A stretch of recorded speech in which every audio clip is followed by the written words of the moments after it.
देवताहरू आफ्नो भाग्यको प्रशंसा गर्दै मुमुक्षुको रूपमा अग्रपंक्तिमा रहेका हिमालयलाई सम्बोधन गर्दै भगवतीले आफ्नो स्वरूपको वर्णन गर्नुहुन्छ। यिनै चिन्तन धारा हाम्रा चलिरहेका छन्। भगवतीको स्वरूप जस्तो छ, स्वरूपको वर्णन गर्ने क्रममा यहाँ भक्तिका प्रसङ्गहरू आउनेछन्। विषयलाई पन्छाउनको लागि वैराग्यका प्रसङ्गहरू पनि आउनेछन्। भगवतीको यथार्थ स्वरूप के हो भनेर स्वरूप वर्णन गर्ने क्रम अहिले चलिरहेको छ, जसलाई चित भनिन्छ, संवित भनेर व्याख्या गरिएको छ, ब्रह्मरूपिणी भनेर जस्तोको रूपको वर्णन गरिएको छ। त हिजो हामीले यी तीन शब्द प्रयोग गरेर वर्णन गर्यौं, व्याख्या गर्यौं। वेदान्त शास्त्रले जसलाई ब्रह्म भन्दछ वा आत्मा भन्दछ, तो यहाँ देवी गीताले ब्रह्म स्वरूपिणी भगवती भनेर भनिन्छ। यहाँ महामाया भन्नु र ब्रह्म भन्नुमा कुनै अन्तर छैन। सृष्टिलाई उत्पन्न गर्नको लागि प्रयुक्त भएकी मायालाई नलिएर यहाँ शुद्ध मायालाई लिनुपर्छ। शुद्ध माया शब्दले यहाँ ब्रह्मलाई नै बुझाएको हुन्छ। यो ब्रह्मवाचक हो। त कुनै पनि सृष्टिका तरङ्गहरू तरङ्गित नभएको विशुद्ध सृष्टि हुनुभन्दा पूर्व जो यथास्थितिमा थियो, सृष्टि भइसकेपछि अर्थात् समस्त चर अचर जगत आफूमा अध्यस्त भएको अवस्थामा पनि जो निर्लेप छ, विभू छ, एक रूपमा रहेको छ, जसमा विकार आउँदैन। सत्य, त्रेता, द्वापर, कली यी अनन्त युगहरू भ्रमण गर्दछन्। यी सारा युगहरूको पनि आधारभूत तत्व भनेको यही ब्रह्म तत्व हो, जसलाई संवित तत्व भनेर बताइयो, चित तत्व भनेर बताइयो। यही तत्वका आधारमा सत्य, त्रेता, द्वापर, कली यी सारा युगहरू भ्रमण गर्दछन्। लाखौं लाख युगहरू पनि भ्रमण गर्दछ। जस्तो मियाको आधारमा 10औं गोरुहरू भ्रमण गरेका हुन्छन्। ती दाइका गोरुहरू 10 हुन सक्छन्, 15 हुन सक्छन्, 5 हुन सक्छन्, 2 हुन सक्छन्। परन्तु ती गोरुहरू घुम्नको लागि एउटा आधार चाहिन्छ। आधार के छ? मियो छ। यदि मियो हुँदैन भने ती गोरुहरूद्वारा दाइ हुन सक्दैन। वेदान्त शास्त्रले घट्टको पनि दृष्टान्त दिन्छ। जसरी घट्ट घुमिरहेको हुन्छ, घट्ट के को आधारमा घुम्दछ? मानीको आधारमा घुम्दछ। दाइका गोरुको आधार भनेको मियो हो। त्यो मियो भनेर ब्रह्मलाई बताइएको छ। त मियो हुँदैन भने गोरुहरू घुम्न सक्दैनन्, मानी हुँदैन भने घट्ट घुम्न सक्दैन। त त्यहाँ गहुँ, मकै पिन्ने काम पनि हुँदैन। मानी स्थानीय ब्रह्म छ, मियो स्थानीय ब्रह्म छ। अर्थात् जगत जननी भगवती महामाया हुनुहुन्छ। चाहे ब्रह्म भनौँ, चाहे महामाया भगवती भनौँ, त एउटै अर्थ हो। त मुमुक्षुहरूले यो अर्थलाई बुझ्नु पर्दछ। जबसम्म मियो छ, जबसम्म मानी छ, तबसम्म घट्ट घुमेको हुन्छ र गोरु घुमेका हुन्छन्। त त्यस्तै प्रकारले जबसम्म ब्रह्म चैतन्य जगतको अधिष्ठानको रूपमा रहेको हुन्छ, तबसम्म जगत भ्रमण गरिरहेको हुन्छ। जगत रूपी यो घट्ट के को आधारमा घुमेको छ? अर्थात् भ्रमण गरेको छ, गोरुहरू घुमेका छन् भन्दा ब्रह्मरूप मानेको आधारमा यो जगत भ्रमण गरिराखेको छ वा घुमिराखेको छ। सत्य, त्रेता, द्वापर, कली यस्ता अनन्त युगहरू भ्रमण गर्दछ। त यसको आधार भनेको ब्रह्म हो। चैतन्य हो, जसलाई विभु भनेर बताइएको छ।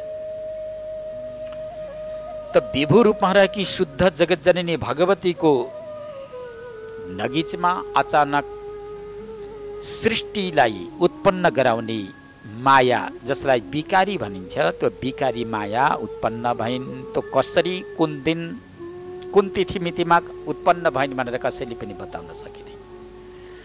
त मायाको निराकरणको विषयमा श्रुति स्मृतिहरूले धेरै विचार गरेका छन्, चिन्तन पनि गरेका छन्, परन्तु मायाको उत्पत्तिको सम्बन्धमा केही पनि बताउँदैनन्, बताउन सक्दैनन्, बताउने साहस पनि गरेनन्। यति मात्र बताए, ब्रह्माश्रय सत्वरजतम गुणात्मिका माया अस्ति। भगवान शङ्कराचार्य भन्नुहुन्छ, ततः आकाश सम्भूतम आकाशद वायु वायुस्तेज तेजस आप अद्भ्यः पृथ्वी। तो ब्रह्मको नगिचमा सत्व रज तम 3 गुणले युक्त भएकी माया अचानक उत्पन्न भइन्। तो कसरी उत्पन्न भइन् ब्रह्मलाई नै थाहा थिएन।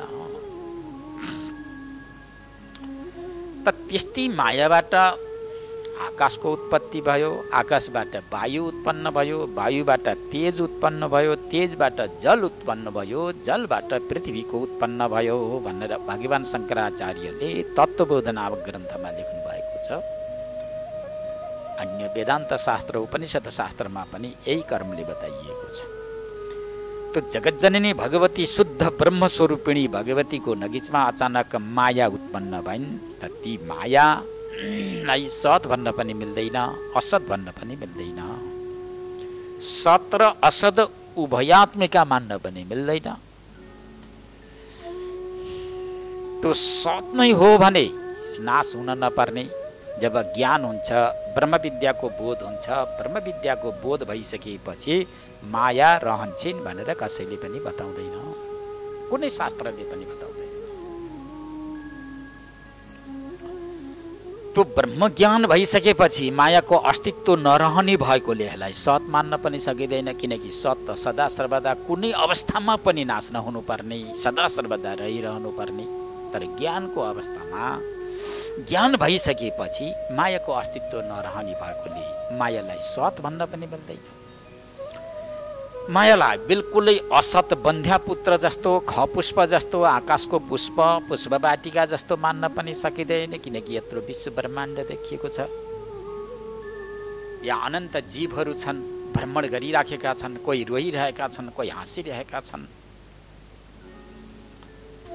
मायाको एउटा माध्यमले नै यहाँ स्वर्गको वर्णन गरिएको छ, नरकको वर्णन गरिएको छ, पृथ्वी तलको वर्णन गरिएको छ, अनेक प्रकारका जीवहरूका भेदको वर्णन गरिएको छ। तो यो कसलाई लिएर?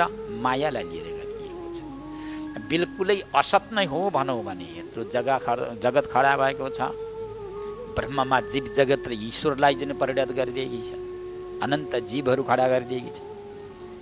असत भनौँ भने भन्न मिल्दैन, सत भनौँ भने ब्रह्म ज्ञान भइसकेपछि नाश हुने भएकोले सत भन्न पनि नमिल्ने, जसको व्याख्या हामीले हिजो गरिसकेका छौँ।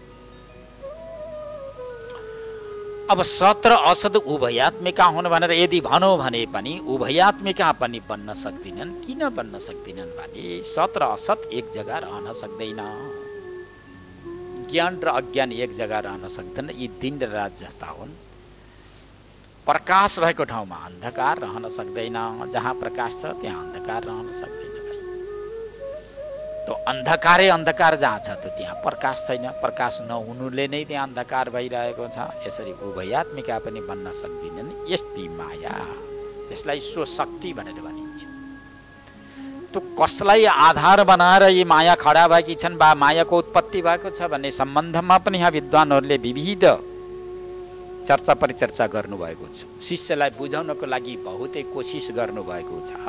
ती शक्ति पनि ब्रह्मदेखि अभिन्न छन्, शक्तिदेखि अभिन्न छन्। माया शक्तिलाई पनि जो शुद्ध शक्ति हो, त्यो शुद्ध शक्तिदेखि भिन्न मान्न मिल्दैन। जसरी अग्निकोमा रहेको उष्णता, चन्द्रमामा रहेको चन्द्रिकाको दुईवटा दृष्टान्ततिर हिजो बुझाइयो। त यस्ता अनन्त दृष्टान्तहरू छन्। अब त्यस्ती मायासँग जब ईश्वरको वा ब्रह्मको तादात्म्य सम्बन्ध हुन्छ। तादात्म्य सम्बन्ध भइसकेपछि जगतको उत्पत्ति हुने एउटा कारण बन्दछ। शुद्ध ब्रह्म शुद्ध चैतन्यबाट जगतको उत्पत्ति पनि हुँदैन। केवल यी माया शक्तिबाट मात्र पनि जगतको उत्पत्ति हुँदैन। संसारको उत्पत्ति वा सारा जीवहरूको उत्पत्तिका लागि उभय सम्बन्ध हुनु नितान्त आवश्यकता छ। त्यो त्यसैलाई यहाँ सङ्केत गर्दै बताइएको छ। सुशक्तिश्च समायोगा दहम बीजात मताम गता स्वाधार वरणात् तस्याः दोषत्वं च समागतम्। साक्षात् जगज्जननी भगवतीले उपदेश गर्दै भन्नुहुन्छ, सुशक्तिश्च समायोगात्। यति जो माया छन् यी मायासँग जब ब्रह्म चैतन्यको संयोग हुन्छ,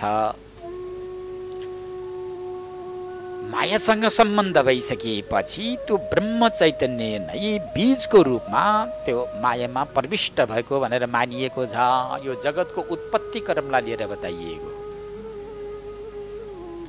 त्यो बीज रूप ब्रह्म भयो भने त्यो बीजलाई अंकुरित बनाउने एउटा बिहारको रूपमा जगत योनिको रूपमा जुन माया रहेकी छन्, त्यो ब्रह्म बीज र जब मायाको सम्बन्ध हुन्छ, सम्बन्ध भइसकेपछि जगतको उत्पत्ति प्रारम्भ हुन्छ।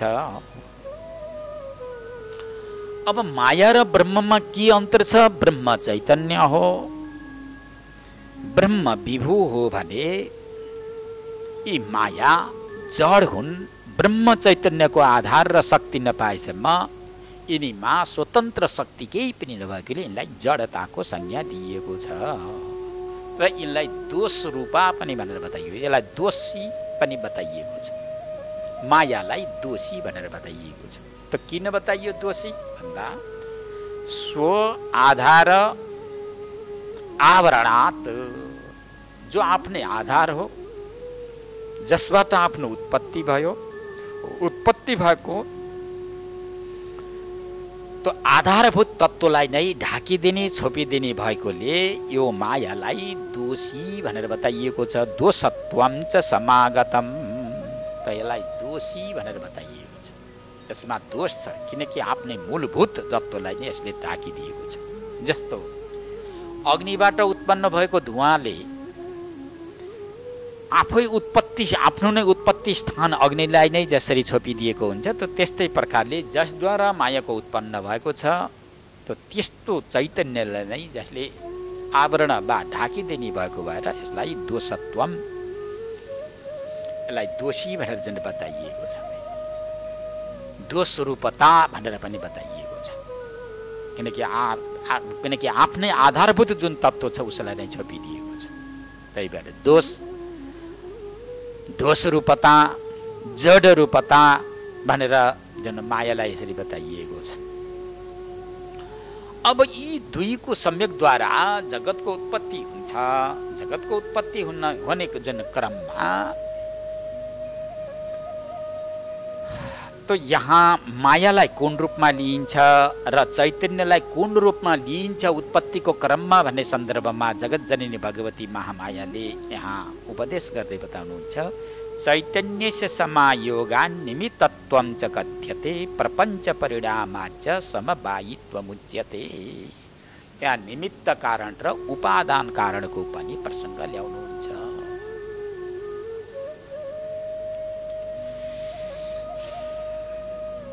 तो जगज्जननी भगवती महामाया स्वरूपतः निर्गुण हुनुहुन्छ, निर्गुण निराकार हुनुहुन्छ। तो माया शक्तिको संयोगले जगतको कारण भएको पनि बताउनु भएको छ। निर्गुण निराकार जसको यथार्थ रूप हो, माया शक्तिको संयोगले जगतको उत्पत्तिको कारण भनेर बताउनु भएको छ। माया शक्तिले सहित भएको जुन ब्रह्मलाई माया सबल ब्रह्म भनेर बताइएको छ। माया शक्तिले युक्त भएको ब्रह्मको नाम नै माया सबल ब्रह्म, मायाले युक्त भएको ब्रह्म भनेर बताइएको छ। जस्तो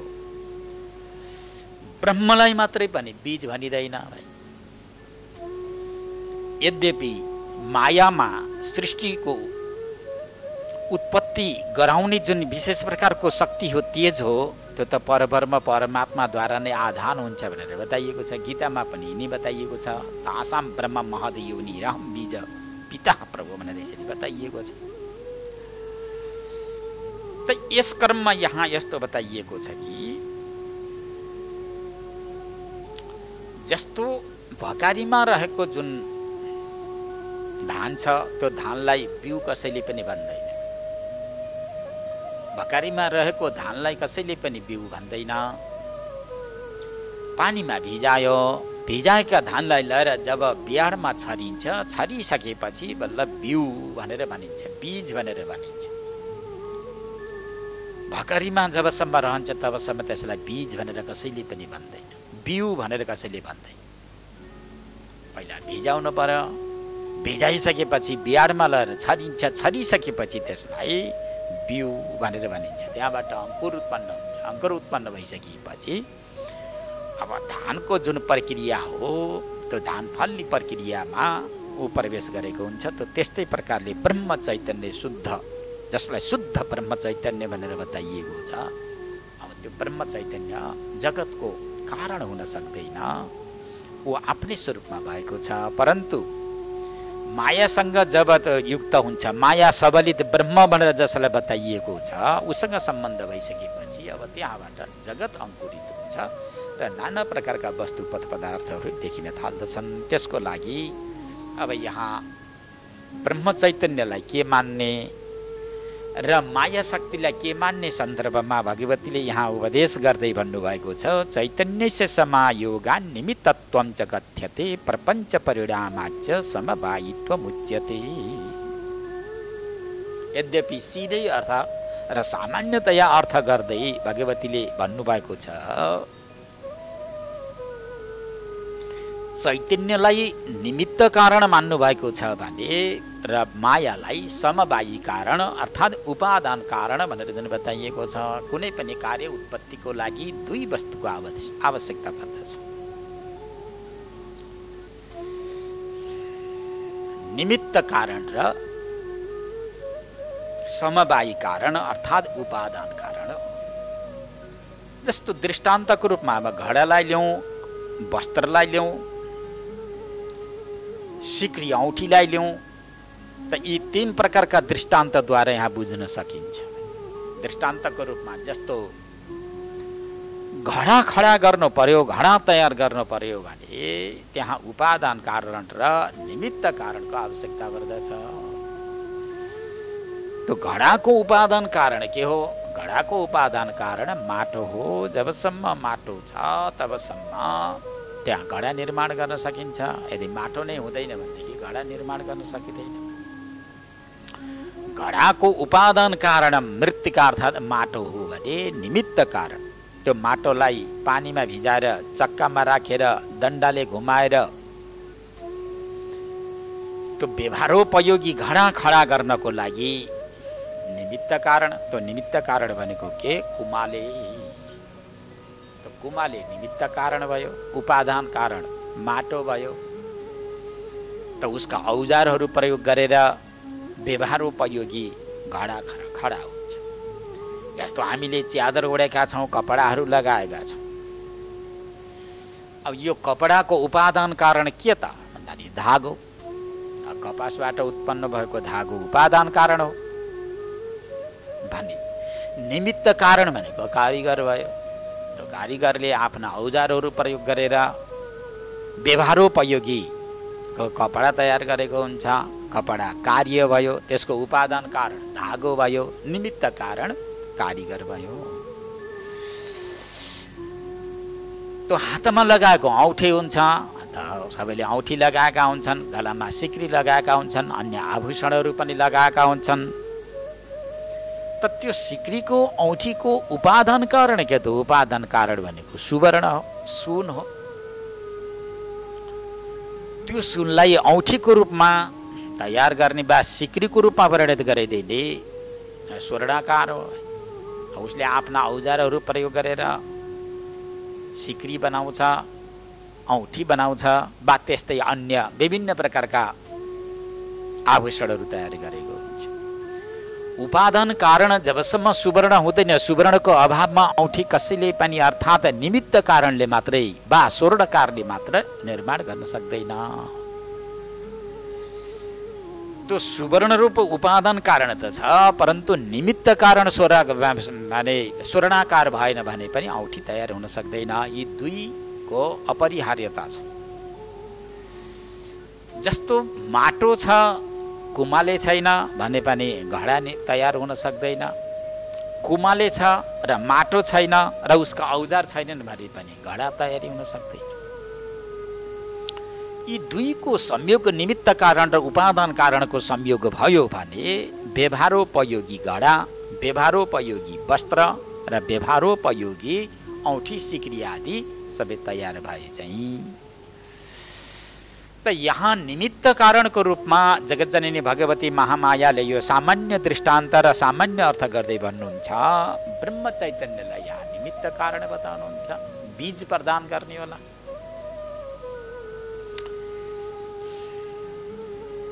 यो प्रपञ्चको रूपमा परिणत हुने भएकोले जुन माया छ, यो मायालाई उपादान कारणको रूपमा स्वीकार गर्नुभएको छ, जसको संयोगद्वारा जगत खडा भएको छ। जगतमा नाना प्रकारका वस्तु पद पदार्थहरू देखिएका छन्। यी दुई वस्तुको अपरिहार्यता छ। त यही विषयलाई लिएर पुष्पदन्ताचार्यले बताउनु भएको छ कि किमिह किङ्कायः सखलु किमुपायस्त्रिभुवनम् किमाधारो धाता सृजति किमुपादान इति च अतर्क्यैश्वर्ये त्वय्यनवसर दुस्थो हतधियः कुतर्कोऽयं काश्चिन् मुखरयति मोहाय जगतः। बडा चिन्तन र विचार गर्नुभएको छ पुष्पदन्ताचार्यले शिवमहिम स्तोत्रमा। बडा विद्वान भगवान शङ्करका उपासक पुष्पदन्ताचार्य त उनले एउटा यस्तो कारिका बनाएका छन् यही विषयलाई लिएर। यो श्लोकसँग भगवतीका उपदेशसँग यसको तालमेल खान्छ। यो श्लोकलाई परिपूर्ति गर्ने होला, भगवतीका यो उपदेशलाई परिपूर्ति गर्ने रूपमा यो श्लोक प्रस्तुत भएको देखिन्छ। निमित्त कारण र समवाय कारण अर्थात् उपादान कारण भनेर एउटा सामान्य रूपले बताइएको छ।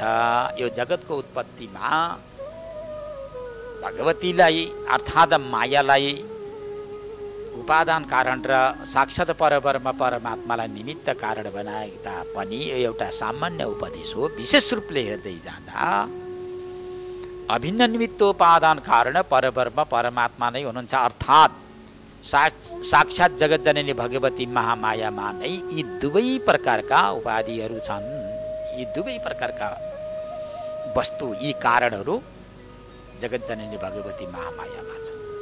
निमित्त कारण पनि र उपादान कारण पनि।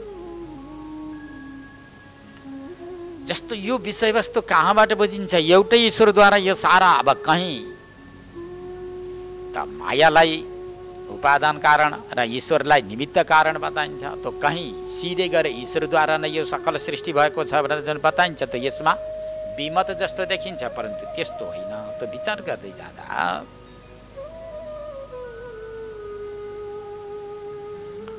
यतो वा इमानि भूतानि जायन्ते येन जातानि जीवन्ति यत्पर्यन्त्यभिसंविशन्ति तद्विजिज्ञासस्व तद्ब्रह्मेति भन्दै जाँदा यो सारा विश्व ब्रह्माण्ड परमात्माद्वारा नै उत्पन्न हुन्छ। परमात्मामा नै यो जगतको अस्तित्व छ। सारा जगतको अधिष्ठान परब्रह्म परमात्मा नै हुनुहुन्छ। सारा विश्व ब्रह्माण्ड परमात्मामा नै गरेर विलिन हुन्छ भन्दा अभिन्न निमित्तोपादान कारण परब्रह्म परमात्मा नै देखिन्छ। यी दुवै कारण परब्रह्म परमात्मामा नै निहित भएको देखिन्छ। त यसैलाई लिएर पूर्व पक्षीहरूले, तार्किकहरूले यो सारा जगत परमात्माद्वारा उत्पत्ति भएको हो भनेर भन्दै गर्दा यो प्रसङ्ग सुन्दै गरेका यी पूर्वपक्षीहरूले आफ्नो मत उपस्थापित गर्दै त यहाँ उत्तर पक्षीहरूको जुन सम्मत छ त्यसलाई दूषित गर्दै भन्छन् कि मिह किङ्कायः सखलु किमुपायस्त्रिभुवनम्। जस्तो लोकमा एउटा व्यवहारोपयोगी घडा यदि तयार गर्न पर्यो, घडा खडा गर्न पर्यो भने कुमाले हुन्छ, कुमालेको चेष्टा हुन्छ, म अब घडा खडा गरौँ भन्ने उसको भित्र सङ्कल्प हुन्छ, चेष्टा हुन्छ। घडा तयार गर्ने निमित्त कारण कुमाले भयो, उपादान कारण मृत्तिका भनेको माटो भयो। अब उसलाई औजारहरू पनि चाहिन्छन्, औजार भनेको दण्डा चाहिन्छ, चक्र पनि चाहिन्छ, त्यस्तै अन्य वस्तुहरू पनि त्यसमा चाहिएलान्, धागाहरू पनि चाहिएलान्। ती सारा उपकरणहरू प्रयोग गरेर कुमालेले एउटा व्यवहारोपयोगी घडा खडा गरेको हुन्छ। किनकि आफू भयो, आफ्नो चेष्टा भयो, त त्यसपछि उपादान कारण माटो भयो, रहने अधिष्ठान पृथ्वी भयो, पृथ्वीमा बसेर उसले बनाएको हुन्छ, घडा निर्माण गर्दछ। यी सारा वस्तुहरू जुटाएर एउटा व्यवहारोपयोगी घडा खडा गरेको हुन्छ। तिमीले सिधै हाम्रो ईश्वरद्वारा जगतको रचना भएको भनेर भन्दछौ, तिम्रा ईश्वरद्वारा जगत रचना भएको भन्ने हामीलाई विश्वास छैन, त के प्रमाणले तिमीले भन्छौ ल भन। जस्तो कुमालेले घडा खडा गर्नको लागि उपादान कारण भनेको माटो कोसँग मागेर लिएर आयो? त पृथ्वीसँग गएर माटो मागेर लिएर आयो। कहाँ बसेर बनायो? अधिष्ठान कहाँ त भन्दाखेरि पृथ्वीलाई नै, हे पृथ्वी तिम्रो काखमा, तिम्रो छातीमा बसेर मैले घडा खडा गर्छु भनेर पृथ्वीलाई नै अनुरोध गर्यो। माटो, घडा निर्माण गर्ने माटो पनि पृथ्वीसँगै माग्यो, दण्डा वृक्षसँग माग्यो, जल समुद्रसँग माग्यो। त्यस्तै एक व्यक्तिसँग यी वस्तु पदार्थहरू थिए, तिनीहरूसँग मागेर लिएर आएर पृथ्वीमाथि बसेर व्यवहारोपयोगी घडा खडा गर्यो। यदि तिम्रा ईश्वरद्वारा, अर्थात् तिम्रो ईश्वरले जगत रचना गरेको हो, तिम्रो ईश्वरद्वारा यो जगत रचना भएको हो भने यो जगत रचना हुनुभन्दा पूर्व जगत रचनाका यी सामग्रीहरू कोसँग थिए? अब तिमी बनाउला। आकाश, वायु, तेज, जल, पृथ्वी, पञ्चमहाभूतद्वारा यो जगतको रचना भएको छ भनेर तिमीले भनौला। यी 5 प्रकारका सामग्रीद्वारा जगतको रचना गर्नुभन्दा पूर्व आकाश कोसँग थियो? आकाश कसको सम्पत्ति हो र तिम्रा ईश्वरले मागेर लिएर आयो? वायु कोसँग थियो र तिम्रा ईश्वरले मागेर लिएर आयो? तेज कोसँग थियो? जल कोसँग थियो? र पृथ्वी कोसँग थियो? र कसबाट यी वस्तुहरू मागेर लिएर आएर बनायो? एक प्रसङ्ग यो। त अर्को किम त चेष्टा कस्तो गर्यो तिम्रो ईश्वरले? कुन चेष्टाको आधारमा यो जगतको रचना गर्यो? किम काय, तिम्रा ईश्वरको शरीर कस्तो छ? कस्तो शरीरद्वारा यो जगतको रचना गर्यो? त चेष्टा कस्तो प्रकारको? त कस्तो, माने तिम्रा ईश्वरको शरीर कस्तो र कुन कस्ता प्रकारको शरीरद्वारा जगतको रचना गर्यो? रचना गर्नको लागि शरीर चाहियो। जस्तो त्यहाँ त कुमाले प्रत्यक्ष देखिएको छ। म घडा खडा गरौँ भन्ने उसको चेष्टा पनि त्यहाँ प्रत्यक्ष देखिएको छ। किम उपाय भनेको अब कुमालेका त औजारहरू थिए, दण्डा थियो, चक्र थियो, त्यस्तै तुइनाहरू, विभिन्न प्रकारका त्यहाँ सामग्रीहरू थिए भाइ। उसका त कि कारक आदि सामग्रीहरू सबै देखिएका छन्। त के कस्ता औजारहरू प्रयोग गरेर यो सारा जगतको रचना गरे भाइ? किम उपाय, के उपाय? उपाय भनेको औजारहरू निर्माण गर्न पर्यो भन्दाखेरि औजार चाहिन्छ। जस्तो कुनै सिकर्मी, डकर्मीले घर निर्माण गर्न पर्यो भने उसका आफ्ना औजार हुन्छन्, बसिला आदि गरिएका औजारहरू हुन्छन्। ती औजारहरू प्रयोग गरेर उसले निर्माण गर्दछ। त त्यस्तै प्रकारले किम उपाय भनेको त्यो औजार के थिए तिम्रा ईश्वरका साथमा? किम आधार भनेको कौन आधार, कहाँ बसेर तिम्रा ईश्वरले यो जगतको रचना गर्यो? किनकि रचना गर्ने पनि ठाउँ चाहियो, आधार चाहियो, कहीँ बसेर गराउन पर्यो। तिमीलाई एक त ईश्वरको शरीरै देखिँदैन, त्यो चेष्टा कस्तो, औजार के, किम आधार भनेको कुन आधार, कुन ठाउँमा बसेर कुमाले त पृथ्वीमा बसेर पृथ्वीसँगैबाट उपादान कारण माटो लिएर आएर वृक्ष आदिबाट औजारहरू लिएर आएर औले खडा गर्यो। केमा आधार भनेको कुन आधारमा बसेर तिम्रा ईश्वरले रचना गर्यो? किम उपादान भनेको कुन कुन उपादानद्वारा रचना गर्यो भन। उपादान कारण के हो त यो सारा जगतको? तिमी भनौला आकाश वायु तेज जल पृथ्वी त पहिला चर्चा गरिसकियो। आकाश वायु तेज जल पृथ्वी नै यदि जगतको यदि कारण हो भने, उपादान कारण हो भने, तिम्रा ईश्वरले यो रचना गर्नुभन्दा पूर्व आकाश वायु तेज जल पृथ्वी कसका साथमा थियो? कोसँग यसले मागेर लिएर आएर कौन कौन औजारहरू प्रयोग गरेर यो जगतको रचना गर्यो? स्त्री भुवनम, यो सारा स्त्री भुवनलाई सृजति भनेको रचना गर्दछ। सधाता भनेको तिम्रो विधाता तिम्रो ईश्वरले भने यस्ता प्रकारका तर्क वितर्कहरू गर्दछन्। अतर्कै तु सौर्ये त्वय्यनवसर दुस्थो हतधिय कुतर्कोऽयं काश्चिन् मुखरयति मोहाय जगतः। त यस्तो बताइएको छ, अतर्कै ऐश्वर्ये त्वयि, अनन्त ऐश्वर्य हुनुभएका हजुरको विषयमा यी पूर्व पक्षीहरू वा तार्किकहरूले तर्क गर्न अत्यन्त पटु भएका यी वाचालहरूले अनन्त ऐश्वर्यले युक्त भएका हजुरमा विभिन्न प्रकारको हजुरको विषयमा विभिन्न प्रकारका तर्क र वितर्क गर्दछन्।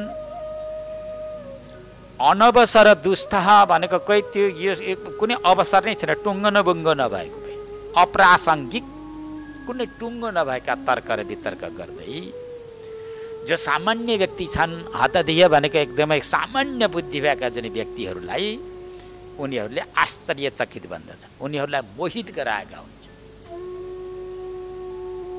जसको बुद्धि अत्यन्त सामान्य छ, यस्ता तार्किक व्यक्तिहरूका तर्क सुन्दा हो रहेछ के अरे भनेर उनैका पछाडि लाग्ने बेर हुँदैन।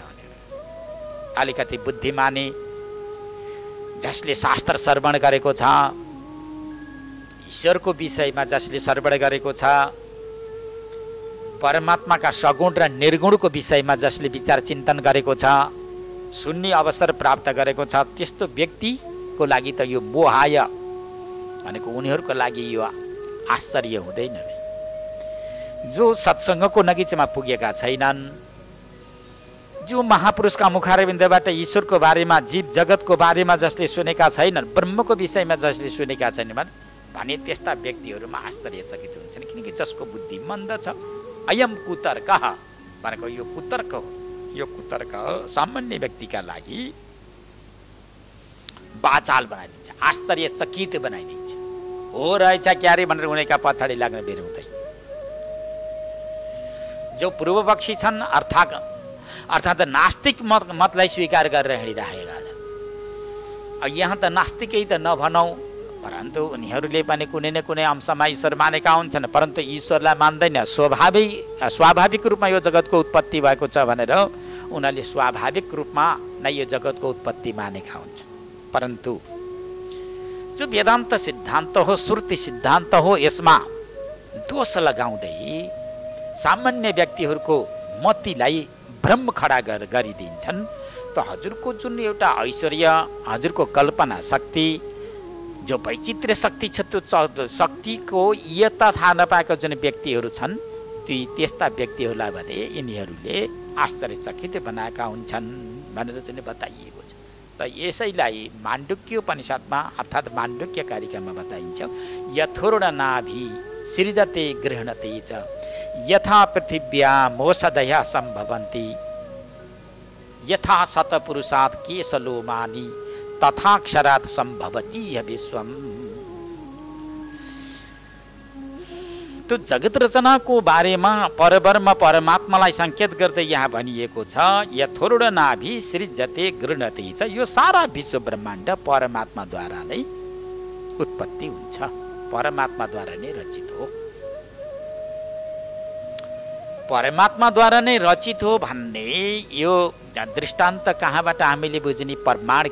प्रमाण पेश गर्नुपर्छ भनेर पूर्व पक्षीहरूले भन्छ। एउटै परमात्मा नै निमित्त कारण र उपादान कारण कसरी बन्न सक्दछ? एउटैबाट यत्रो जगत कसरी रचना हुन सक्दछ भन्ने सम्बन्धमा त्यसको उत्तर दिँदै भन्नुहुन्छ, यथोर्ड नाभि सृजते गृणते छ। जस्तो माकुरो, उर्ड नाभि भनेको माकुरो, माकुरालाई संस्कृतमा उर्ड नाभि भनेर भनिन्छ। माकुराले जाल बन्न पर्यो भने आफ्नै पेटैबाट अर्थात् मुखबाट जाल आफै निकाल्छ भने आफ्नै मुखबाट आफूले नै जाल निकालेर आफूले नै जाल बनेको हुन्छ।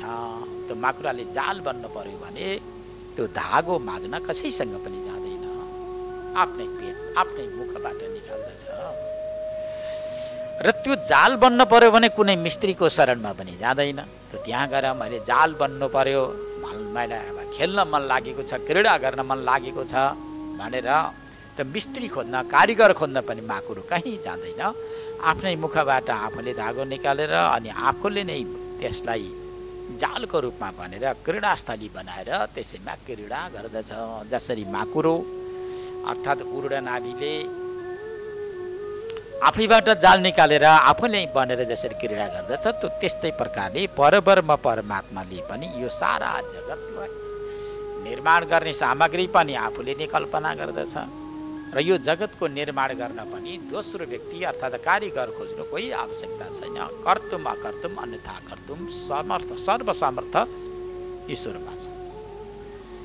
भएको विषयवस्तुलाई नभएको बनाउन सक्ने, नभएकोलाई भएको बनाउन सक्ने, सकल शक्ति सम्पन्न भएर उसलाई ब्रह्म भनिएको छ, परमात्मा भनेर बताइएको छ।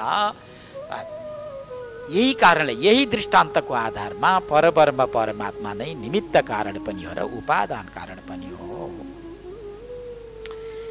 अब यो जगत परमात्माद्वारा उत्पन्न भएको हो भने परमात्मादेखि यो भिन्न हो कि अभिन्न हो भन्ने फेरि तर्क आउँछ। यदि परमात्माले नै निर्माण गरेको हो भने जगतको स्वरूप के त? परमात्मादेखि भिन्न हो कि अभिन्न हो यो जगत? यसको सन्दर्भमा सूक्ष्म विचार गर्दै उपनिषद भन्छन्,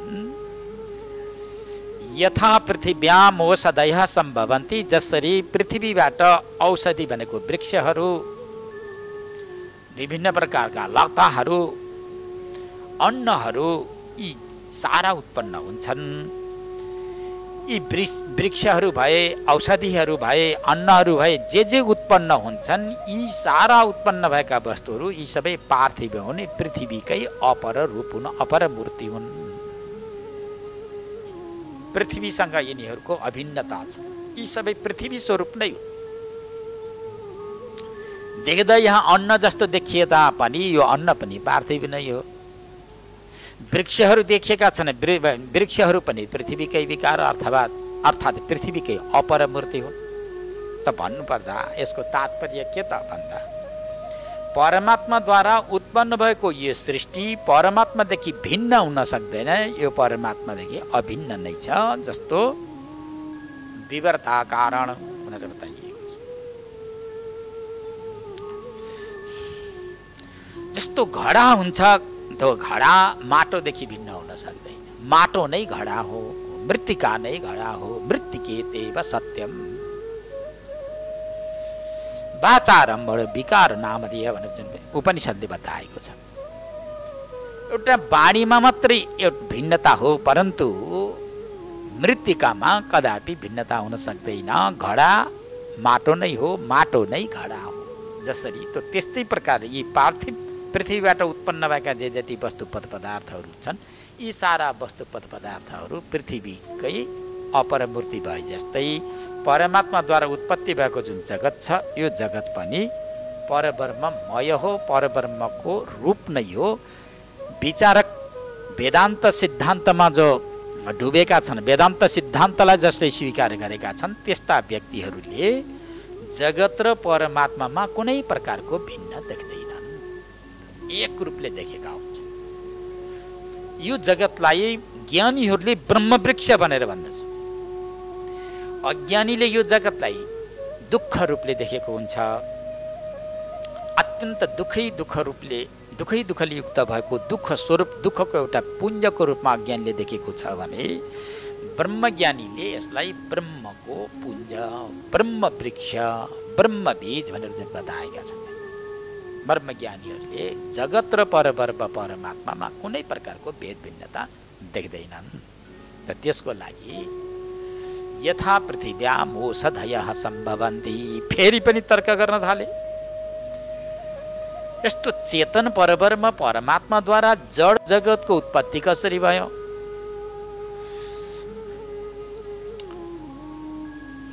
यो सारा विश्व ब्रह्माण्डमा 5 प्रकारका अंश छन्। अस्ति, भाति, प्रिय र नाम, रूप, यी 5 प्रकारका वस्तुहरू छन्।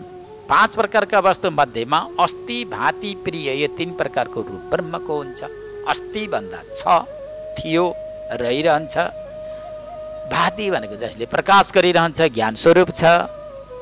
प्रिय भनेको यो संसारमा सबैभन्दा प्रिय वस्तु, सबैभन्दा प्रिय वस्तु के छ? सबैको आत्मा नै छ। अब यी 3 वस्तु आत्माका हुन्, 3 स्वरूप आत्माका हुन् भने नाम र रूप जगतका हुन्। नाम र रूपमा जति पनि आउँछन् त्यसलाई जड भनेर बताइएको छ।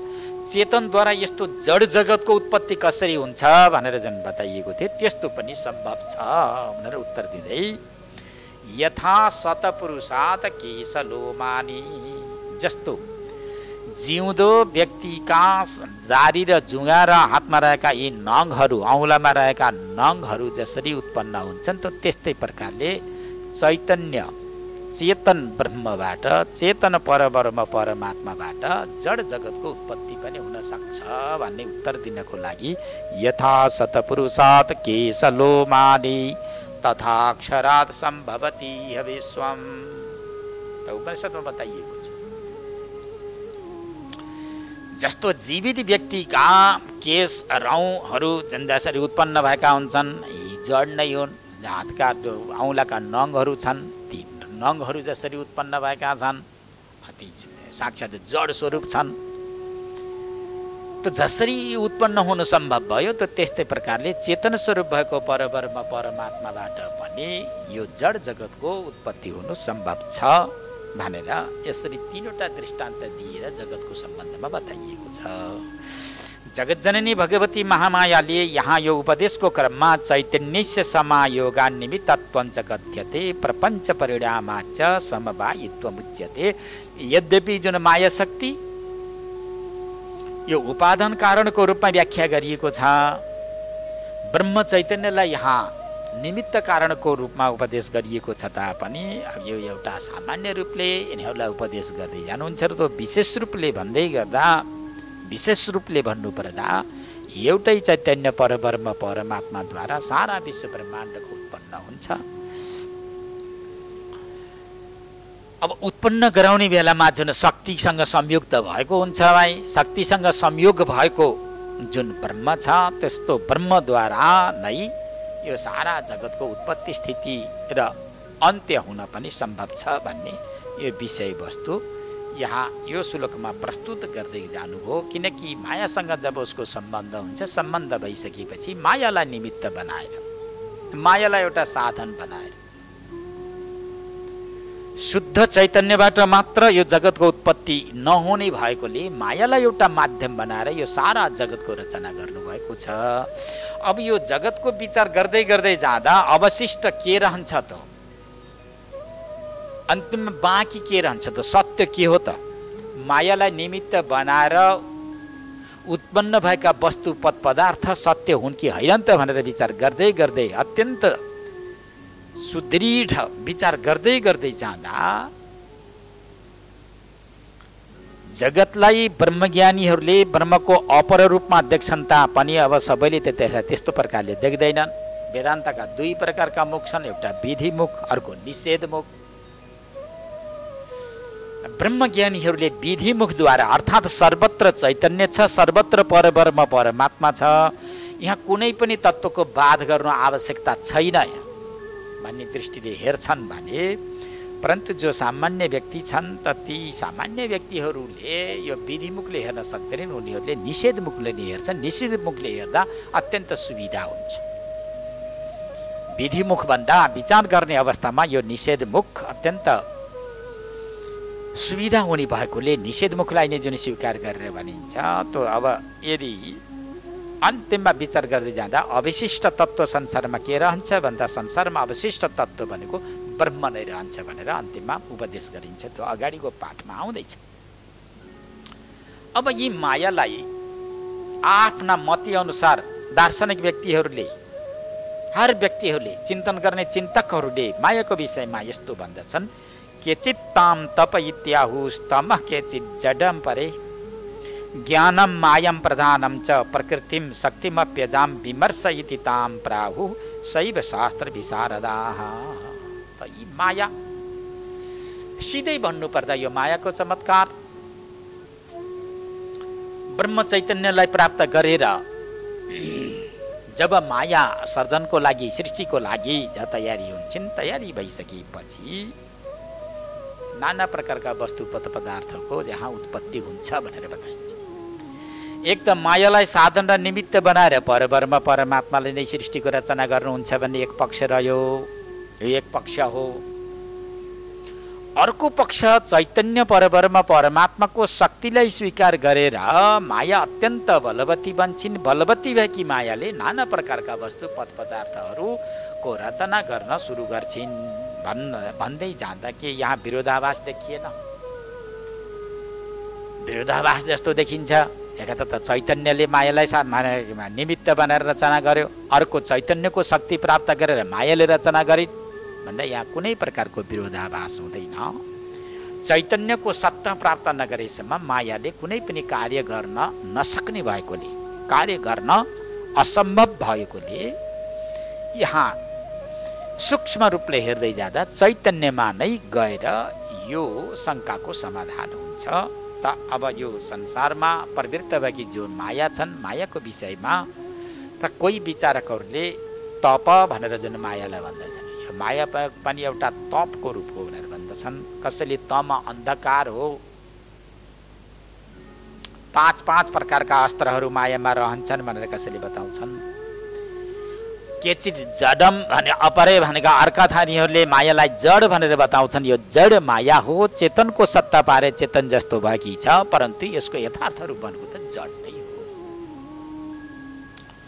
फलाम यदि रातो र तातो देखिएको छ, रातो देखिएको छ, तातो देखिएको छ, यदि फलामले पोल्यो भनेर कसैले भन्छ भने त्यो रातो र तातो पञ्जती अग्निको हो, अर्थात् आगाको हो, फलामको होइन। यदि सृष्टि रचना गर्न माया समर्थ भएकी छन् भने तापनि त्यो स्वतन्त्र सत्ता मायाको छैन। ब्रह्म चैतन्यको सत्तालाई लिएर नै यो सृष्टि रचना गर्न माया तम्सिएकी छन्। सामान्य व्यक्तिको दृष्टिमा माया अत्यन्त स्वतन्त्र छन्, स्वतन्त्र रूपमा मायाले रचना गर्छिन् भनेर जुन बताइएको छ, परन्तु विचारक दृष्टिले हेर्ने हो भने ब्रह्म चैतन्यको सत्ता बिना मायाले केही पनि गर्न नसक्ने भएकोले विचारकहरूले जडम भने परे भनेको अर्का थरीले मायालाई जड भनेर बताएको छ। त कसैले ज्ञानम ज्ञान रूपा पनि हुन् भनेर बताइएको छ। त ज्ञान रूपा भनेर जुन कसले मानेका छन् भन्दा ब्रह्मज्ञानीहरूले भन्छन्। माया भनेर यो सृष्टि रचना गर्नको लागि उत्पन्न भएकी मायालाई नभएर ब्रह्मविद्या स्वरूपिणी मायालाई नै लिएर कसैले ज्ञान रूपा भनेर भन्दछन्। मायाका 2 रूप हामीले बताइएको छ। त एक त शुद्ध चैतन्य रूप जो ब्रह्म हो, ब्राह्मी शक्ति हो, ब्राह्मी रूप हो। त्यो ब्राह्मी रूपलाई पनि यहाँ माया भनेर बताइएको छ भने त्यो ब्राह्मी मायाबाट उत्पन्न भएको विशेष प्रकारको जुन शक्ति हो, जो सृष्टिको लागि तत्पर भइरहन्छ, त्यो त्यसलाई पनि माया भनिन्छ। त यहाँ ब्रह्मज्ञानीहरूले के भन्छन्? ज्ञानम, यो ज्ञान रूपा, यस प्रत्यक्ष ज्ञान रूप हुन् भनेर यी ज्ञानीहरूले भन्दछन्। त कसैले मायावादीहरूले माया भनेर भन्दछन्। या मा विचार गर्दै गएको खण्डमा जसको अस्तित्व छैन। त यिनीहरूले यथार्थ भन्छन् कि विचार गर्दै गएको खण्डमा, विचार गर्दै गर्दै गर्दै गर्दै जो अगाडि बढ्दछन् तिनको अन्तिममा या भनेको जुन मा भनेको छैन, समाप्ति हुन्छ। जबसम्म गहिरो चिन्तन र विचार हुँदैन, आत्माको अन्वेषण हुँदैन, तबसम्म जसका रूप क्रियाकलापहरू विचित्र रूपमा देखिएका छन्, त त्यसले यसलाई माया पनि भनिन्छ। त कसैले प्रधान भन्छन्, त कसैले प्रकृति सत्व रज तम तीन गुणको साम्य अवस्था भनेर बताएका छन्, कसैले शक्ति भन्छन्, कसैले अजा पनि भन्छन्। शैव शास्त्र विशारद, शैव शास्त्रमा ज्ञान राख्ने जो विद्वानहरू छन् त उनीहरूले यिनीलाई विमर्श भनेर पनि भन्दछन्। आफ्ना दर्शन शास्त्र अनुसार, आफ्ना विचार अनुसार यी मायाको विषयमा धेरै शब्दहरूको प्रयोग गर्ने भन्दछन्। अविद्याम इतरे प्राहुर्वेद तत्वार्थ चिन्तका, वेदको अर्थलाई यथार्थ चिन्तन गर्ने, उपनिषद शास्त्रको चिन्तन गर्ने जो वेदान्तीहरू छन् त उनीहरूले यो मायालाई के भन्दछन्? अविद्या भनेर भन्दछन्। त वेदान्तका चिन्तक, उपनिषद शास्त्रका चिन्तकहरूले मायालाई के भन्छन्? अविद्या पनि भनेर भन्दछन्। त यिनी नाना प्रकारका नामले युक्त भएकी छन्। यिनी नाना प्रकारका नामद्वारा यी दार्शनिक व्यक्तिहरूले वा विचारकहरूले यिनलाई पुकार्दछन् र यिनको नाम उच्चारण गर्दै त्यो तत्त विषयमा यिनीहरूले चर्चा परिचर्चा गर्दै गएका हुन्छन्। एवं नाना विधानी नामानि निगमादिषु तस्या जडत्वम दृश्यत्वाज ज्ञान नासत ततो सती। त यथार्थ रूपमा वेदान्तीहरूले के भन्छन्, उपनिषद शास्त्रहरूले के भन्छन्? यहाँ जति नाम प्रयोग गरे तापनि, निगम आगम यी सारा शास्त्रमा यी विभिन्न प्रकारका नामहरू आएका छन् तापनि तस्या जडत्वम दृश्यत्वा, दृश्य भएको कारणले माया के हुन्? माया जड हुन् भनेर बताएका छन्। माया जड भने त जड भन्नुमा दृष्टान्त के को आधारमा तिमीले मायालाई जड भन्छौ भनेर प्रश्न गरिरहेका थिए। दृश्यत्वात् जडत्वम, दृश्य भएको कारणले माया जड हुन्। जुन जुन वस्तु देखिन्छ त्यो त्यो वस्तु नाश हुन्छ, जुन जुन वस्तु नाश हुन्छ त त्यो त्यो वस्तु जड हुन्छ भनेर यी श्रुति सिद्धान्तलाई स्वीकार गरेर हिँडिरहेका, श्रुति सिद्धान्तलाई स्वीकार गरेका जो महापुरुषहरू छन्, ती महापुरुषहरूले यस्तो भन्दछन्, दृश्य भएको कारणले माया जड छन्। ज्ञान नाश तत्व असति, ज्ञान भइसकेपछि वा ब्रह्म विद्यालाई साक्षात्कार गरिसकेपछि यो असत रूपमा परिणत हुन्छन् भनेर भनेको कारणले पनि यो मायालाई असति भनेर भनिन्छ। जबसम्म ज्ञान हुँदैन, ज्ञान भनेको एउटा सामान्य सांसारिक ज्ञान होइन, भौतिक वस्तु पदार्थको ज्ञान होइन। ज्ञान भनेको यथार्थ ज्ञान, जुन ज्ञानले तार्दछ त्यसलाई ज्ञान भनेर भनिन्छ। ज्ञान भनेको यथार्थ जान, जडलाई जड जान्नु, चेतनलाई चेतन जान्नु। म जड होइन, म चेतन हुँ, म दृश्य होइन, म द्रष्टा हुँ, म चैतन्य हुँ भनेर आफूलाई चैतन्य रूपमा, चेतन रूपमा स्वीकार गर्ने ज्ञानलाई नै यहाँ ज्ञान भनेर भनिएको छ। यस्तो जुन यथार्थ ज्ञान जसको हृदयमा उत्पत्ति हुन्छ, त्यस्ता ज्ञानलाई हासिल गरेका जुन व्यक्तिहरूले मायालाई असति बनाएको छ। जब ज्ञान हुन्छ, ज्ञान भइसकेपछि मायाको गन्ध पनि रहँदैन भनेर बताइएको छ। त्यो जगज्जननी भगवतीले आफ्नो रूपको वर्णन गर्दै भन्नुहुन्छ, चैतन्यस्य न दृश्यत्वम दृश्यत्वे जडमेव तत् सुप्रकाशम च चैतन्यम न परेण प्रकाशितम। एकदमै वेदान्त यहाँ दार्शनिक अर्थ आएको छ। यसलाई अझै काठिन्य रूपमा बढ्दै गर्दै माने उपदेश गर्दै जाउँ वा वर्णन गर्दै जाउँ भने अब श्रोताहरूलाई पनि अप्ठ्यारो पर्ला। वेदान्तको संस्कार अलिक कम भएका भक्तहरूलाई यी विषयवस्तु बुझ्न पनि अलिकति कठिन पनि हुन्छ। तर पाठ यस्तै आएकोले, जगज्जननी भगवतीको उपदेश भएकोले मैले केही कोसिस गर्दैछु। सामान्यभन्दा सामान्य शब्द प्रयोग गरेर कसरी बुझाउन सकिन्छ यसमा पनि मैले ध्यान दिइरहेको छु। चैतन्यस्य न दृश्यत्वम दृश्यत्वे जडमेव तत् सुप्रकाशम च चैतन्यम न परेण प्रकाशितम। अब चैतन्य आत्माको कुरा आउँछ। चैतन्य दृश्य नभएको कारणले यो जड हुन सक्दैन। चैतन्यस्य न दृश्यत्वम दृश्यत्वे जडमेव। यदि चैतन्यलाई कसैले जबाने दृश्य मान्छ भने तो त्यहाँ जडताको दोष लाग्दछ, अपवाद लाग्दछ। जो द्रष्टा हो त्यो दृश्य हुन सक्दैन, जो दृश्य हो त्यो द्रष्टा हुन सक्दैन। दृश्य भनेर जगतलाई लिनुपर्दछ, शरीरलाई लिनुपर्दछ, शरीरमा रहेका इन्द्रियलाई लिनुपर्दछ, भूत भौतिक समस्त जगतलाई लिनुपर्दछ। दृश्य भनेर जगत त धेरै टाढा जानु आवश्यकता छैन। जगत भनेको के हो? जगत भनेको मनुष्यको शरीर नै हो। सारा विश्व ब्रह्माण्ड यही पिण्ड ब्रह्माण्डमा रहेको छ। त्यो संसार भनौँ वा जगत भनौँ हर व्यक्तिको मनमा हुन्छ, अनि त्यसपछि तनमा आएको हुन्छ, त्यसपछि इन्द्रियहरूमा आएका हुन्छन्, त्यसपछि व्यवहारमा जान्छ, अनि त्यसपछि व्यवहारमा नै सत्यत्व बुद्धि खडा भएको हुन्छ। यही नै सत्य हो, यसदेखि अतिरिक्त केही छैन भने यस प्रकारको आभान हुन थाल्दछ। तर वेदान्त सिद्धान्तले यो भन्छ, जो चैतन्य हो, जो ब्रह्म हो, जो आत्मा हो, त्यो दृश्य हुन कदापि सक्दैन। त्यो दृश्य हुँदा के हानि के क्षति भनेर फेरि यहाँ अवान्तर प्रश्न गर्दछ। चैतन्य दृश्य होस् न, जगत रूपको होस् न, के क्षति भनेर भन्छन्। भाइ जगत रूपले मान्दा त्यहाँ एउटा दोष आइपर्दछ। त्यो दोष के हो? जडताको दोष हो, जडत्व दोष आइपर्दछ। त त्यसैले जुन चैतन्य आत्मा छ त्यो दृश्य जगत हुन सक्दैन, जो दृश्य जगत छ त्यो चैतन्य हुन सक्दैन। यसरी अलग गरेर जसले हेर्न सक्यो भने त्यो व्यक्तिले चैतन्य स्वरूपलाई स्वीकार गर्न सजिलो हुन्छ। त्यो व्यक्ति नै अजर र अमर हुन सक्दछ।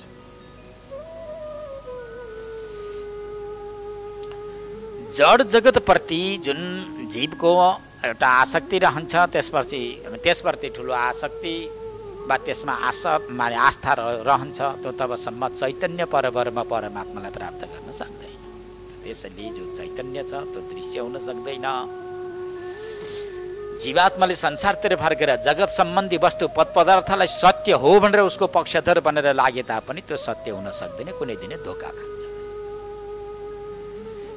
सिपीलाई कुनै व्यक्तिले यो चाँदी नै हो भनेर अत्यन्त सुरक्षित साथ राखेको छ भने कुनै दिन त्यसरी धोका पाउँछ। थियो सिपी बुद्धि गरो चाँदी, मसँग सम्पत्ति छ भनेर अत्यन्त ढुक्क भएर बसिराखेको छ, मसँग प्रशस्त चाँदी छ, त कुनै दिन व्यवहारमा अप्ठ्यारो पर्यो भने यसलाई सुक्री बिक्री गरेर मैले व्यवहार चलाउँछु भनेर बसिरहेको थियो। तद्विशेषज्ञका लएर देखाउँदाखेरि अरे मूर्ख, यो चाँदी होइन, यो त सिपी हो, यो त 2 पैसाको पनि छैन, यसको मूल्य कति छ, कति पर्ला भनेर लिएर गएको थियो। यो त सिपी हो, यसको त मूल्य नै छैन। त्यस्तै जड संसारमा जड वस्तु पद पदार्थमा यही नै चेतन हो, यो वस्तु नै मेरो अन्तिम गति हो भनेर यदि संसारमा नै कुनै जीव तल्लीन भएर बसेका छन् भने यिनले अन्त्यमा गएर धोका पाउँछन्। र अब त्यस्तो आत्मा के छ त भन्दा यो दृश्य भएन, दृश्य नभएको कारणले जड भएन। यो कस्तो छ? स्वप्रकाश छ, परप्रकाश्य होइन। दुईटा वस्तु हुन्छन् संसारमा, एउटा परप्रकाश्य हुन्छ, अर्को स्वप्रकाशक हुन्छ। जगतमा रहेका वस्तु पद पदार्थहरू परप्रकाश्य छन्, ब्रह्मद्वारा चैतन्यद्वारा प्रकाशित छन् भने ब्रह्म कसद्वारा प्रकाशित छ भनेर कसैले भन्ला?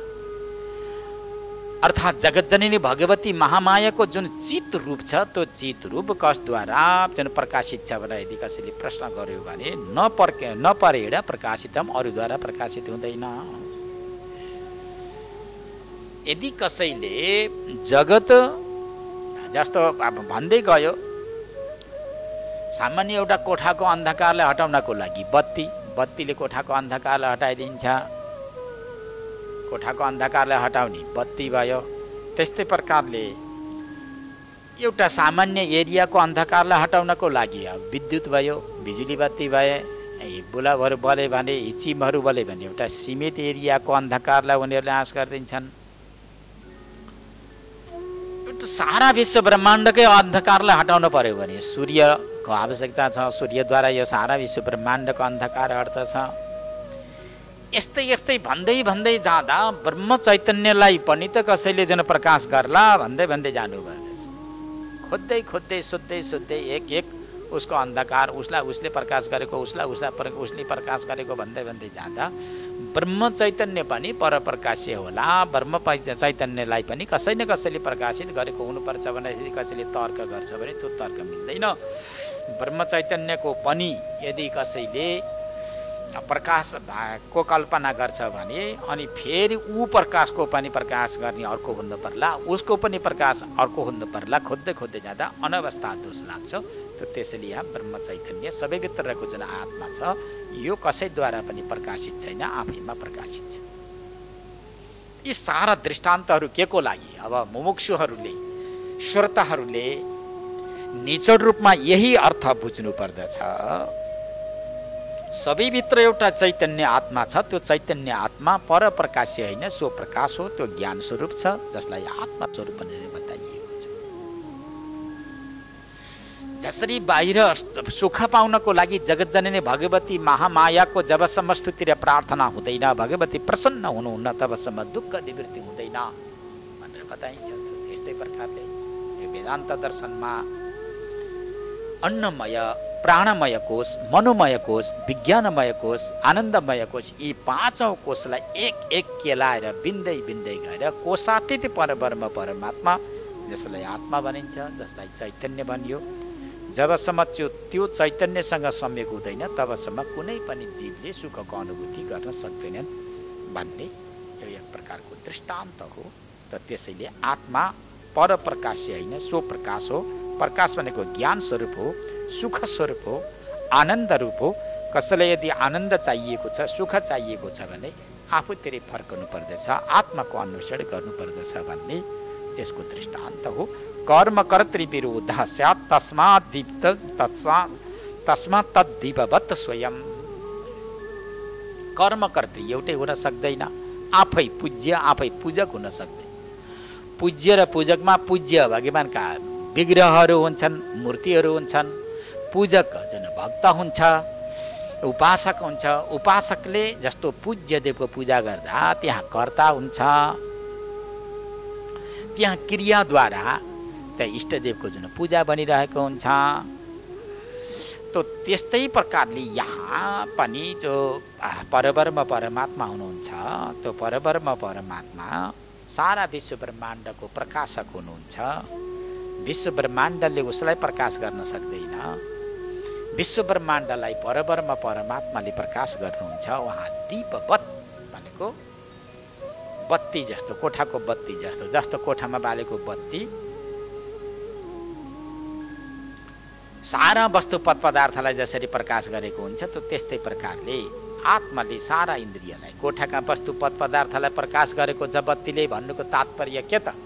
सबैभित्र रहेको चैतन्य आत्मा छ। चैतन्य आत्माद्वारा नै आँखो प्रकाशित छ, कान प्रकाशित छ, नाक प्रकाशित छ, मुख प्रकाशित छ, हात प्रकाशित छ, व्यवहारोपयोगी बनिरहेका छन्, गोडाहरू व्यवहारोपयोगी बनिरहेका छन्। सारा एक एक इन्द्रियहरूले काम गरिरहेका छन्। प्रकाश भनेको शक्ति प्रदाता, जसको आधारमा सारा इन्द्रियहरू व्यवहारोपयोगी बनिराखेका छन्। त्यसैले यो बताइयो, हे पर्वतराज प्रकाशमान मन्येषां भासकं विद्धि पर्वत अतएव च नित्यत्वं सिद्धं संवित्तनोर्मम। र यो अरूद्वारा प्रकाशित आत्म चैतन्य होइन। आत्म चैतन्य भनेको स्वप्रकाश।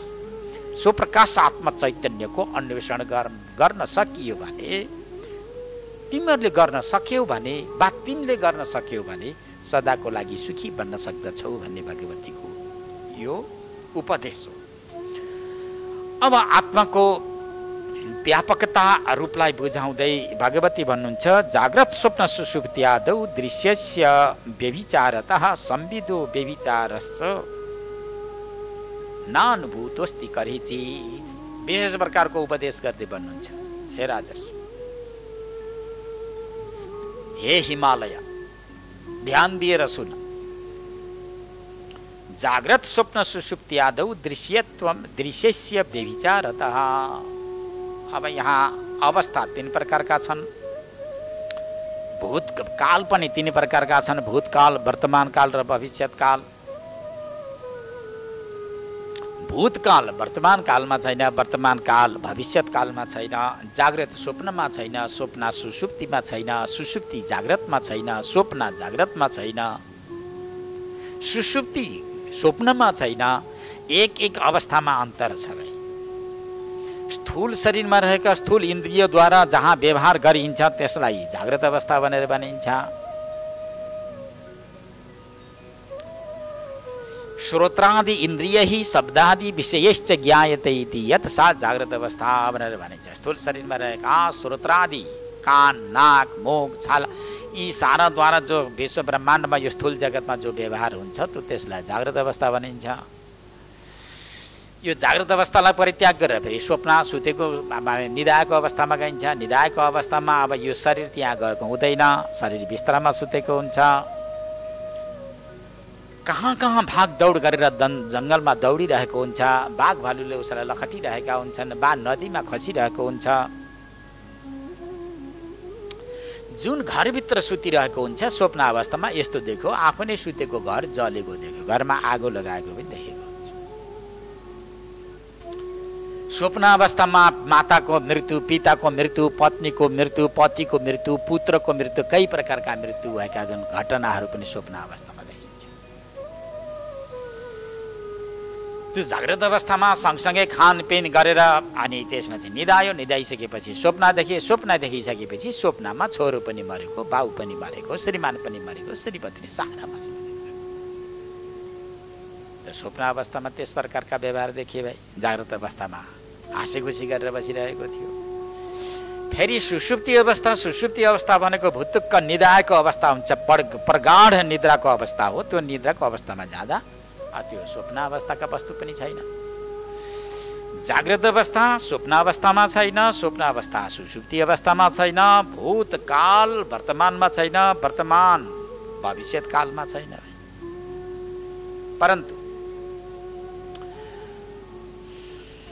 यी अवस्था र यी काल, एक काल अर्को कालमा र एक अवस्था अर्को अवस्थासँग कुनै प्रकारको सम्बन्ध छैन। यिनीहरू भिन्न भिन्न छन् तापनि यी सबै अवस्था र काललाई जान्ने भित्र जुन चैतन्य छ, आत्मा छ, यो भन्ने अन्वय छ, एक छ र सबैलाई जानिरहेको छ। जाग्रत अवस्थाका सुख दुःख पनि यसले जानिराखेको छ। स्वप्न अवस्थामा पनि मैले यस्ता स्वप्न देखेँ भनेर त्यो पनि अनुभव गरिरहेको छ। जाग्रत अवस्थामा यसरी सँगै बसेर हाँसी खुसी गरेर खाएका थियौँ भन्ने पनि जानिरहेको हुन्छ। स्वप्न अवस्थामा मैले मरेको देखेँ, मरेको आज देखेँ भनेर पनि त्यो अनुभव पनि गरिराखेको छ। त फेरि सुषुप्ति अवस्थामा जान्छ। सुषुप्ति अवस्थामा जाँदा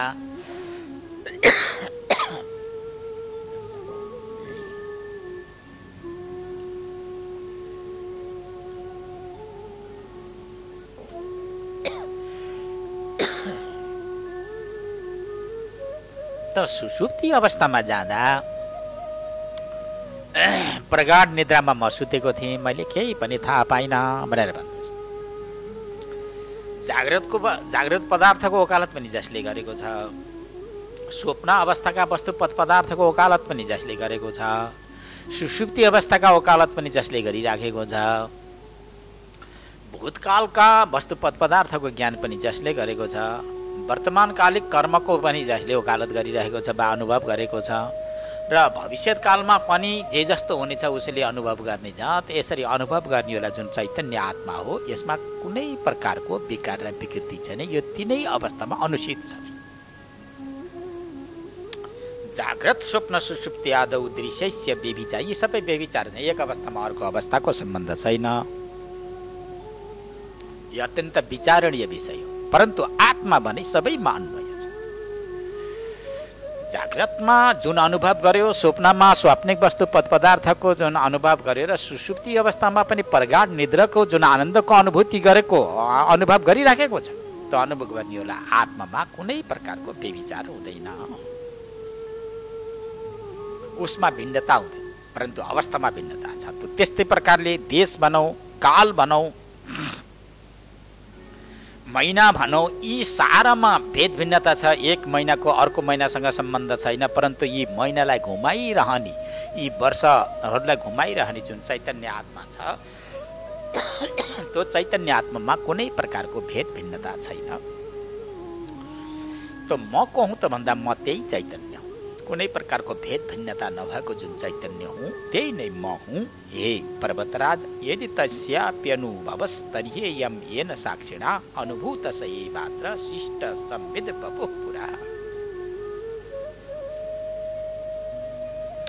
अब त्यो साक्षीको पनि साक्षी अर्को कोही छ कि भन्दाखेरि कसैले भन्ला त्यो साक्षी हो, सबैलाई देखिराखेको छ, सबै अवस्थालाई देख्दछ। अब त्यस्तो साक्षी आत्माको पनि अर्को कुनै साक्षी छ कि भनेर कसैले तर्क गर्दा त्यस्तो साक्षी आत्माको दोस्रो साक्षी आत्मा कुनै पनि संसारमा भेटिँदैन। अब त्यो आत्मालाई के बताइन्छ भन्दा त्यो नै परम प्रेमास्पद, त्यो नै प्रिय वस्तु, सारा प्राणीको प्रेमको खानी, जसलाई परम प्रेमास्पद भनेर भनिन्छ। परम प्रेमास्पद भनेको यही सबै भित्र रहेको चैतन्य आत्मा नै हो। त्यो जस्तो दृष्टान्तको रूपमा जबसम्म यो शरीरमा चैतन्य आत्मा रहन्छ तबसम्म सबैको प्रिय बन्दछ। छेम कुशलको हेतु पनि बन्दछ, कारण पनि बन्दछ, सारा व्यवहार पनि बन्दछ।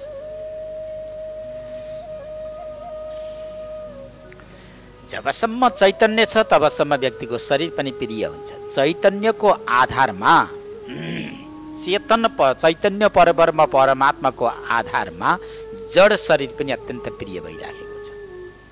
श्रोताहरूले ख्याल गर्नुपर्छ, ध्यान दिनुपर्दछ। जबसम्म चैतन्य छ तबसम्म व्यक्तिको आँखो प्रिय छ, कान प्रिय छ, नाक प्रिय छ, हात प्रिय छन्, गोडा प्रिय छन्, सारा अंग प्रत्यङ्गहरू प्रिय छन्। समूल पाउदेखि लिएर शिर र शिरदेखि लिएर पाउसम्म प्रिय शरीर किन बनिराखेको छ? हुन त यो जड शरीर हो, त यसमा के छ? आकाश वायु तेज जल पृथ्वी, 5 ज्ञानेन्द्रिय, 5 कर्मेन्द्रिय, पंच प्राण, अन्तःकरण, 24 तत्त्वको एउटा पुञ्ज हो। यसलाई जड भनेर बताएको छ, मायिक भनेर बताइएको छ। हुन पनि हो, 6 प्रकारका विकार छन्। माता पिताको गर्भबाट उत्पन्न भएको हो, कर्मरूपले बढ्दै गएको छ।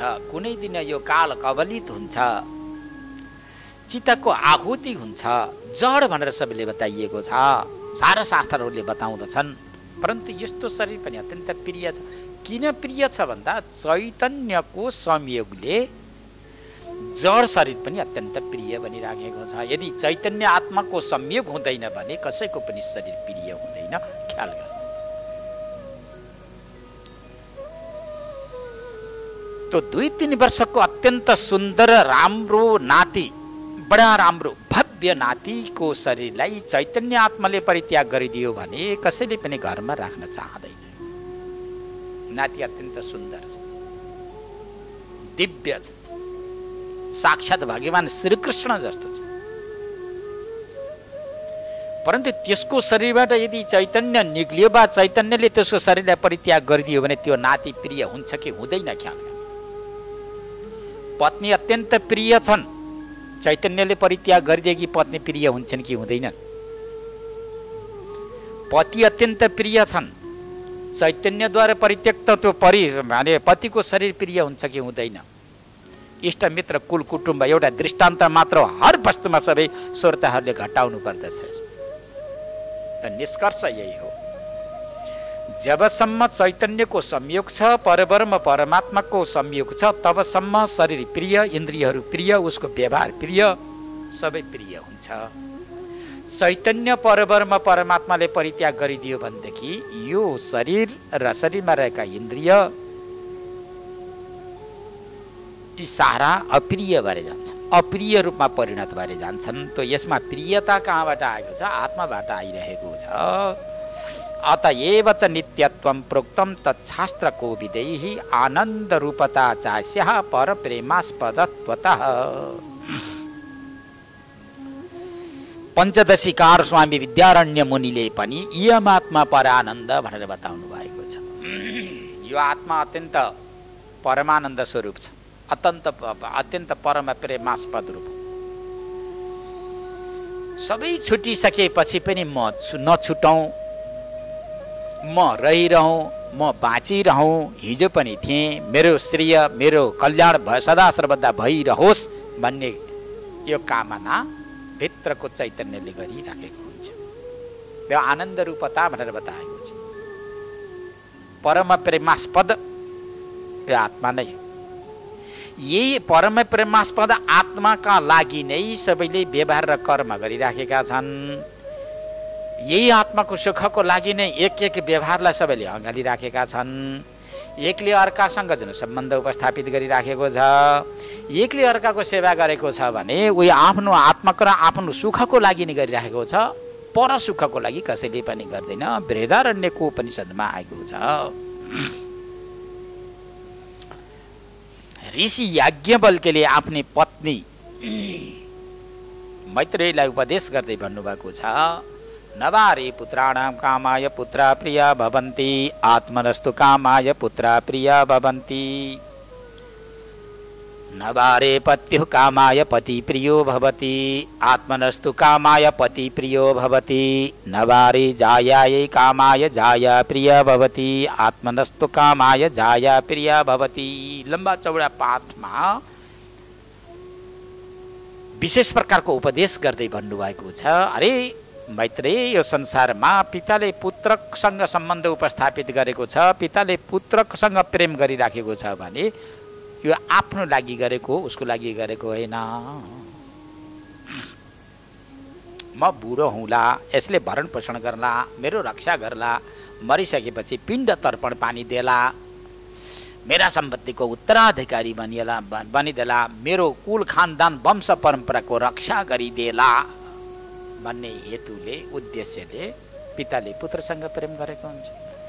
यदि पुत्रले पितासँग प्रेम गरेको छ भने त्यो प्रेम पनि कसको लागि? आफ्नै लागि गरेको छ।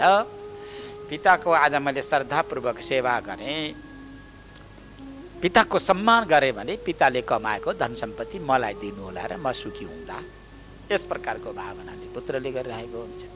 पति र पत्नीका बीचको सम्बन्ध पनि त्यस्तै प्रकारको छ। आफ्नै प्रियताको लागि एक व्यक्तिले अर्का व्यक्तिसँग प्रिय गरिरहेको हुन्छ। त्यसैले संसारमा हेर्दै जाँदा सबैभन्दा प्रिय वस्तु, परम प्रेमास्पद वस्तु भनेको सबैभित्रको चैतन्य हो, आत्मा हो। आत्मा छ, सबै छ, चैतन्य छ, सबै छ, चैतन्य छैन, संसारमा केही पनि छैन। त त्यसैले हर व्यक्तिले कुन माध्यम र कुन साधनद्वारा हुन्छ परम प्रेमास्पद आत्माको नै अन्वेषण गर्नुपर्दछ र उसलाई जान्नको लागि कोसिस गर्नुपर्दछ। सबैको गन्तव्य र प्राप्य वस्तु भनेको नै सबैको आत्मा हो।